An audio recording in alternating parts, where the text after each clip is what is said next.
3, 2, 1. Are we live? Good morning, good afternoon, good evening, fabulous. This is Angela, and I have got questions for you. For you have I got the questions. What opens with Candy and the mama talking, and what closes with Candy talking to Croy's wife.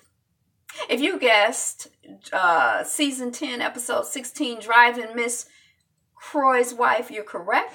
Thank you so much for clicking on the video and sticking around to see how we get from opening to closing. I'm Angela, and the channel is Be Fabulous.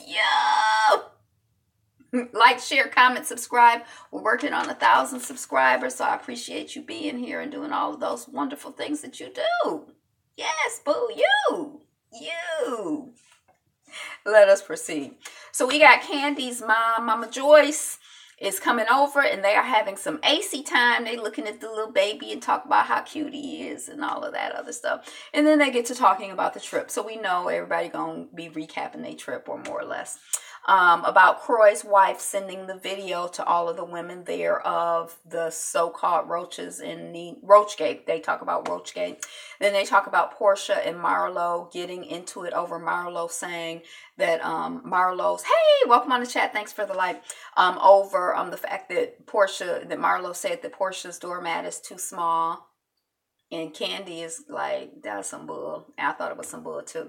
And then Mama Joyce is like, well, I'm sure Portia would have been, upset and walked out, because that's how I would have felt. And we all, me, you, Candy, we all looking at Mama Joyce like, what are you talking about?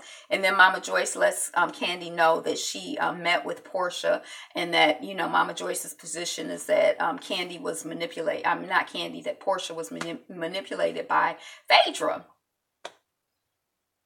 So she don't blame Portia. It's all on Phaedra as far as she's concerned. Candy is like, giving Portia a pass because, Candy is like, she's giving Portia a pass because Mama Joyce don't like Phaedra. But Portia is like, Candy is like, Portia gets no respect from me until she owns the situation. And I feel like just saying, I'm sorry. I don't necessarily think that's the same as, I feel like everybody makes mistakes later on in the episode when we talk about Miss Nene. It's kind of like, I feel like everybody makes mistakes. And it's like what we do, like what do we learn from the mistakes that we make? If we don't really learn nothing from them, then you can say sorry or not. Anyway, let me not get to getting on. Okay. So, she don't have no respect. And then to Joyce, she says, I don't even bring it up, the whole Portia thing. But it keeps getting drama. It keeps getting brought up, and she keeps getting drama from the other folks, from the other women bringing it up. So then we see Portia and her sister, and Portia knows what Portia knows what a method actor is. And she sounded so intelligent and responsible and like competent when she was discussing it and explaining it to her sister. She almost sounds like somebody who could take responsibility for her own actions and for her own, choices that she makes. I don't know. I'm just saying, she's not as doy-doy as some of us want to think she is. But Portia is busy living her best life. She's rehearsing for the play, and she is, dealing with Dish Nation. She got her wig line, whatever. She out here living her best life. She tells her sister that she and Nene made up. But Portia is not going to take Nene's advice to apologize again to the group, because Portia knows her heart. She knows her heart. She knows she's sorry. And, the most that she's going to give these ladies individually is an opportunity and an offer to kiss a piece of her behind. That's all she's going to give them. So, okay. So, hey, everybody make their decisions. So we're at Sheree's, and Kim is arriving. Croy's wife is full of compliments. Oh, I like your doormat. I like this. I like that. I like that. She just loved everything that Sheree has. And Sheree is updating Croy's wife about Barcelona and what happened in Barcelona and everything. Then we see Nene talking to Bryce and Greg about Brent talking to Brent and Greg about her response to Croy's wife. And Nene is like, they wanted to discredit my home and how beautiful it was, and, discredit that's what not Croy, but Croy's wife and his child were and Croy's wife's child Brielle were trying to do. And then we see Kim, and she's saying that Brielle was invited to the party, invited over to Nene's house by Brent. And then we switch back over to Nene and Brent, and Nene is asking Brent, and he's like, yeah, well, she said she was in the area, so I told her to drop by. So yeah, basically he did, or she said she was gonna drop by, and he ain't tell her no. And and I could see, I didn't necessarily think, Nene is like, I mean, it's a grown-up party. We're having an all-white party, and she's just going to stop by. I could see how the kids would have a whole, like, well, my mom's there. I'm just going to come by and, have their own social life. Croy's wife feels, she advances the argument that she is not racist because she does not see color, which is a BS argument, because, we are all different colors and all different cultures. So you not seeing who I am that's bull. That's some bull. I don't accept that. I am, a black woman. I'm culturally black. Like, I don't know, whatever. Let me just shut up on all of that. So that's her position. She can't be racist because some of my best friends are black. How could I be racist? So then, did Nene steal? Oh, she says that Nene stole Greg from his wife and 5 kids. So I was kind of like, that was the first I heard of it, but Croy's wife is not very credible to me. So I don't know if that's true or not. Should I believe that or not? Like, she's suspect to me. So it's like everything she says, she just seems like she's inclined to tell untruth. So I just, I don't know. But Nene's son, Brent, did you notice how country he sounds? He sounded very like, well, I don't know. I was kind of like, have we noticed that before? Is that something that he's putting on? Is that how he speaks naturally? I was kind of... Oh, and then also we found out on the commercial that on April 1 at 10 p.m., the Real Housewives of Potomac will be back. So I'm like super, super excited. I might have already known it from some other Bravo show, but the time. So I need to actually put this in my calendar now that I got it. But I'm excited. I like the Potomac women.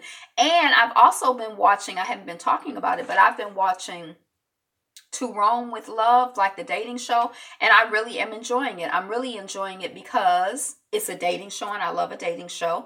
I'm enjoying it because they're in another country. I'm actually enjoying the fact that even though they're in Rome, a couple of the women have managed to be dealing with black, brown men.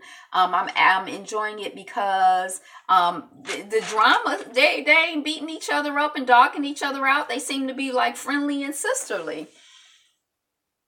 Are all the Potomac women coming back? I looked at a preview, and it looks like the one who was married to the football player with the kids, who was new last season. I can't think of her name, but she was the rapper, and they were like, "Oh, how could she be at T?" Remember, the two Green-eyed sisters are coming back. The one who was Mr. Hugh Bear's wife is coming back.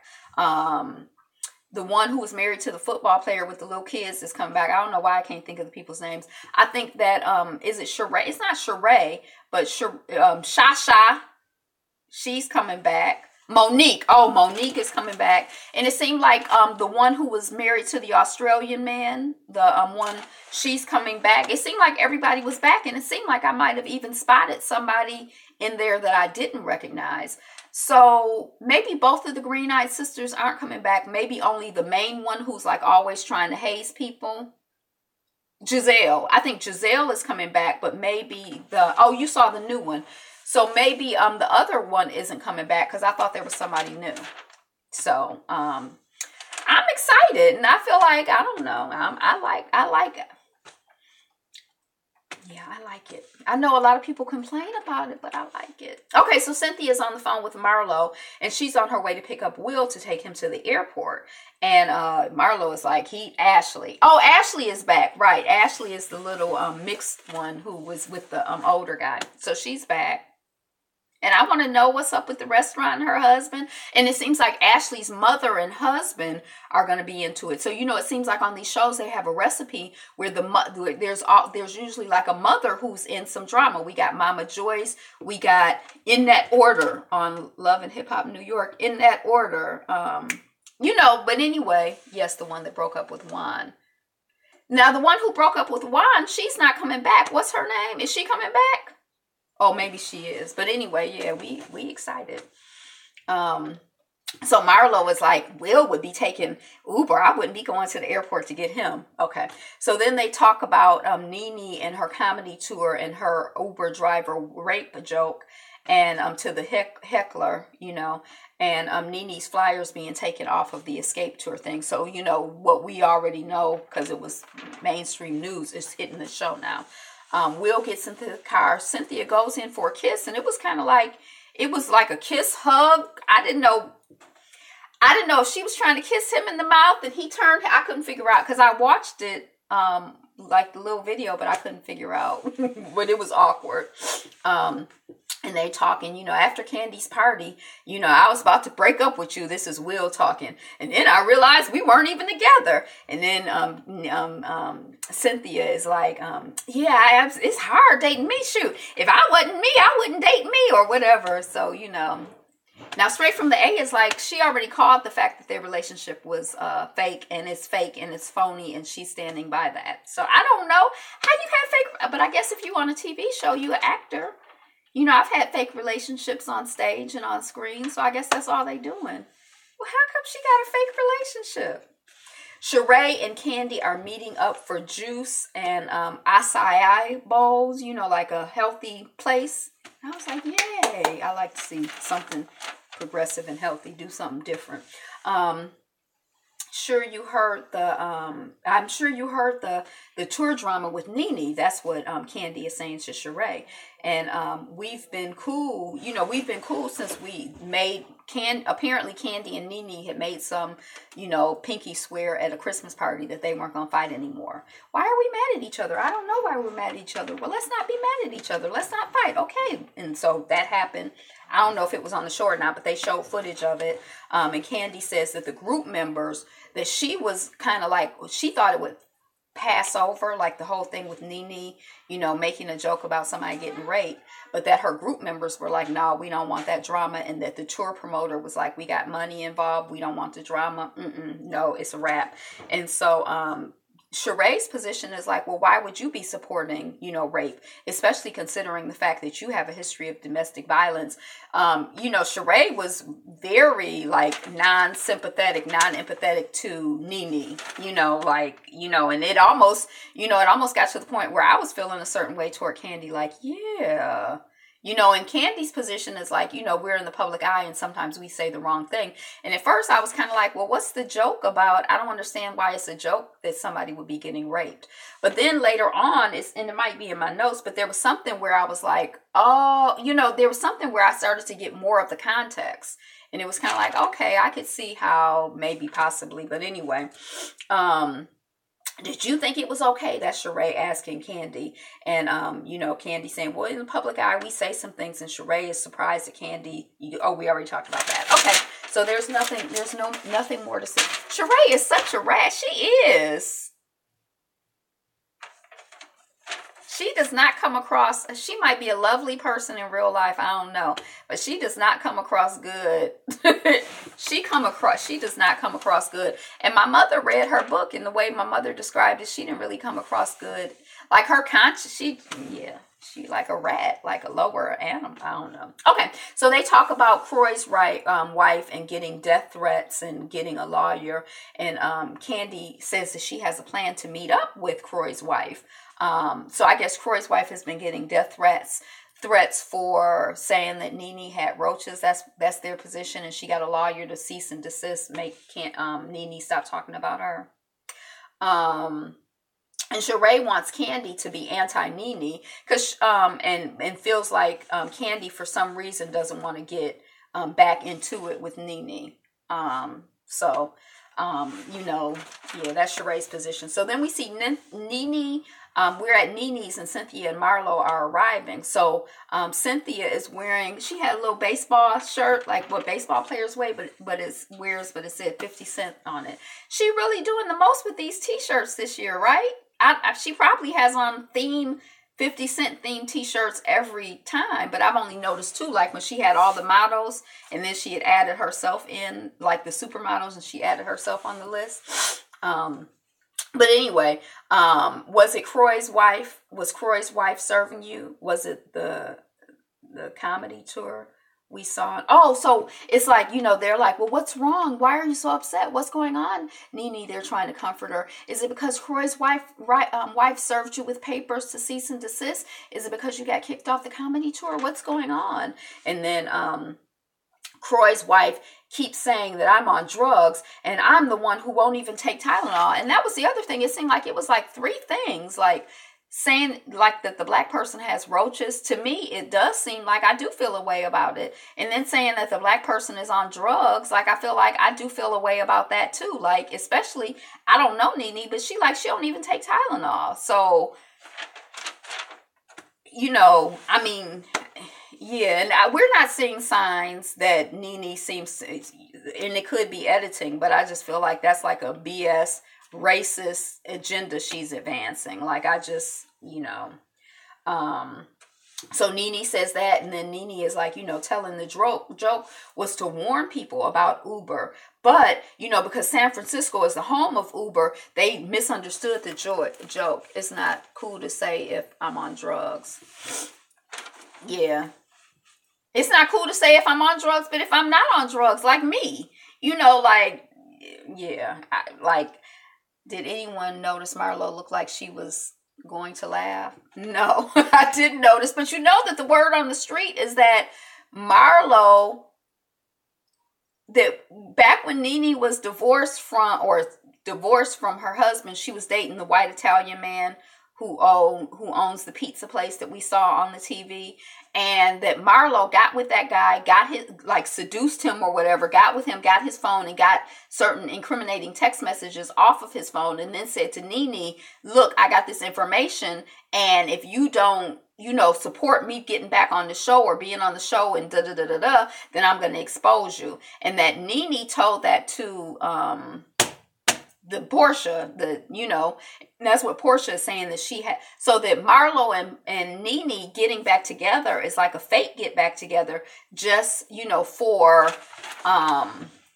for politics. I think I got this off of Straight from the A. That's probably where I get most of. And then since I've been following her, I noticed that a lot of times when they have stuff on the screen on the Real Housewives, it's coming from Straight from the A. Like, that's where they get their tea from, But so that maybe they're not really like friends and it's just like a business thing. And so, yeah, maybe Marlo was like, girl, I don't care nothing about this. I'm just acting for the TV. And then people are like, and I didn't really understand that it was significant, but people are like, Marlo got her first confessional, and I guess that's like, that means something, like she moved up or, and they saying that it's because she out here blackmailing Nene. And then at the reunion, it's going to come out that Nene told, baby girl Portia about it. So that's some of the drama, but she was on Watch What Happens Live. Was she? I thought that it was Croy's wife, so I didn't watch. But yeah. Okay.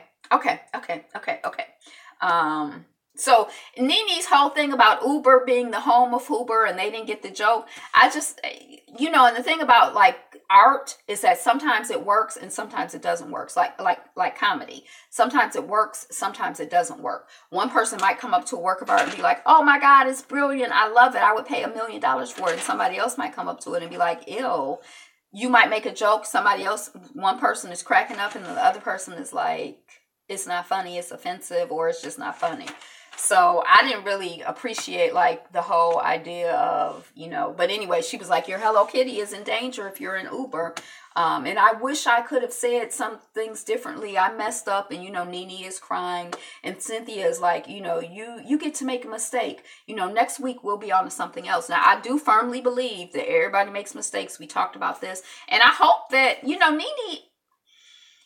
she just comes across as so mean and so nasty. So it seems like it fits right into her character to me that she would be wishing, like, I hope you get raped by your Uber driver. That does not seem out of character to me. Now, in order for me to think that she had like learned something from it, I would have to feel like her character had changed. But I don't know. Well, we'll see going forward because this is like, now we've caught up. So maybe her character will change and she'll be more thoughtful and more sensitive and, more reflective. She needs to get therapy because she feel like she got to fight people all the time and you can't, you need to just be enjoying your life. You doing real well and just be happy. You know, you ain't got to be mad at people and fighting people all the time. We see Candy at a tavern, and she says it's been years since she and Kim have been out by ourselves, and she's not going to rehash the whole tardy for the party stuff, and she's just going to see how it goes. So Kim arrives. Was she 2 hours late? After the time that, you know, and Kim is the one who extended the invitation. So, like, I know that she stayed there because this is TV. Because I hope that in real life she would not be staying there for no 2 hours. Because, I mean, the normal grace period is 15 or 20 minutes. That's just so rude and disrespectful. And then Kim gets there. Oh, you didn't get my text messages? No, because you didn't send any text messages. But I don't know. Maybe she sent text messages. I don't know. I guess I just don't believe hardly anything. Kim was 2 hours late. Yes, she was. You're right. Yeah. I thought it was 2 hours late, but I'm like, what?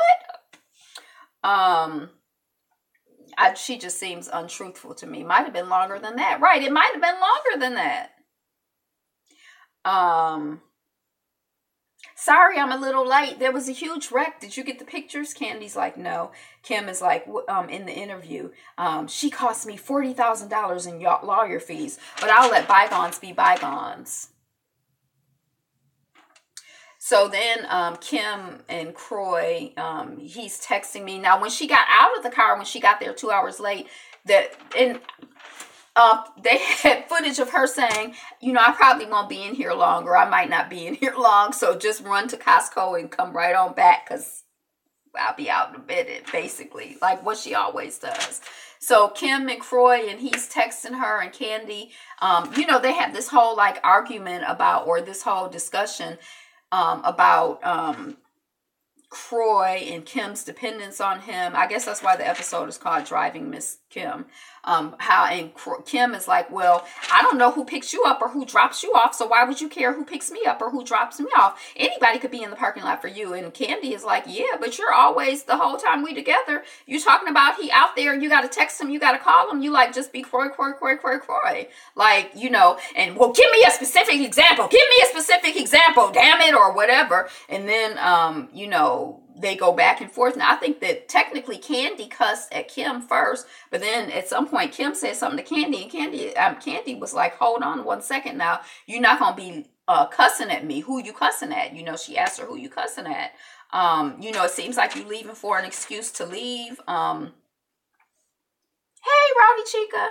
It seemed like you leaving for an excuse to leave. You're not present. That's when she was being diplomatic. But when she was like, wait a second now, you know, you can go on, you know, if you getting irritated, that's when the Kim said, I'm getting irritated. And the child said, you getting irritated. Well, why don't you do what the F you always do and get in your DMN car, you know? And it was like Candy's voice was shaking. I always love when I hear her voice shaking like that, because I feel like she's a gutter snipe. Yeah. A rat. I mean, I guess she's like, yeah. I don't even know what a gutter snipe is, but I heard Iyanla call somebody a gutter snipe, and it sounds fitting for some people. But, you know, who you getting irritated, you know, go on and get in the car. And, you know, they have this tense moment, and it was edited weird because then it was like they were just sitting there. Then they were like, so what's going on with you? And then they started talking about their kids. And I was kind of like, what happened? Because, you know, from the previews, I figured she was about to be like, well, fine, I'm leaving. I didn't want to be here anyway. I told him I'd be out. But, you know, then they started talking about the kids, like old girlfriends catching up. And this is like the second time that Croy's wife mentions Nene being on drugs in this episode, because she's mentioned it before. And it makes it seem like, you know, and then Kim is like, now I'm not racist. I just, racism, just calling me a racist and my whole family a racist. I mean, how, you know, she's getting all fake upset about that. And then Candy is basically like, well, hold on a second, you know, and I didn't agree with her, but she's like, I'm not saying that you're racist. I'm saying that, you know, you're in a group of black, I don't know exactly what she said, but I guess because once she said, I'm not saying that you're racist, I'm like, huh? But she's like, you're in a group of black women and saying that, she kind of tries to give her the context of her saying, why it would be inconsiderate, or she's playing on stereotypes to use black women and roaches in the same, all of that stuff. Because these women are not living in, the condition where they would have a roach nest in their house. Like, it's just, it don't even really fit. And I don't even, but see, then that us explaining to people like, well, I believe that Kim knew exactly what, I feel like she knows what she's doing. I don't buy that. I don't think you're racist. You're the only white woman in the group. And then I just feel like that whole thing with the don't be tardy for the party thing makes me mad too, because I feel like here is this white woman who feel like she's entitled to Candy's labor for free. So Candy has worked since she was a teenager to acquire certain skills and to acquire a reputation. And, she's developed something that is valuable to a lot of people. But Candy feel like Kim should just give it to her. Kim feel like Candy should just give it to her for free, and that's okay for her to like not be paying the woman for it. That's all I have written down, so I don't even know how the episode ended. I probably just spaced out and was like just really upset about, I don't even know why Croy's wife is on the show. And somebody said there are no just random black housewives on the other franchises. So why on the white franchises? So why is there a random white housewife on this franchise? Like, what is it like? What's really going on?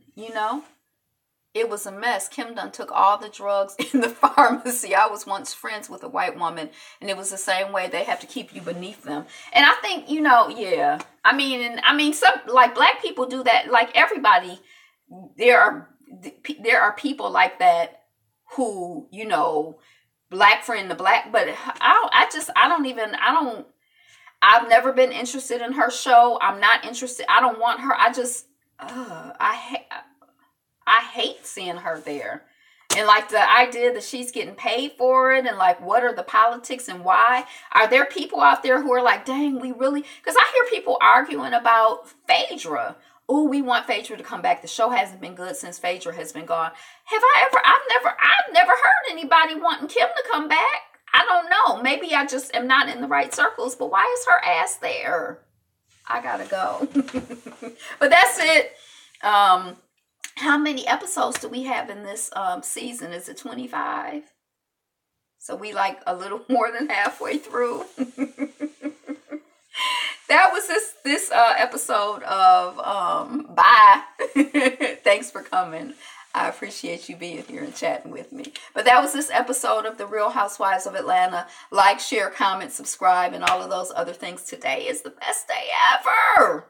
And you are the greatest. So go out and light and shine and sparkle and shine and all of that other good stuff. And be you. Be fabulous. Be fabulous. You. Peace. Peace. Thank you. Oh, wait, it didn't go?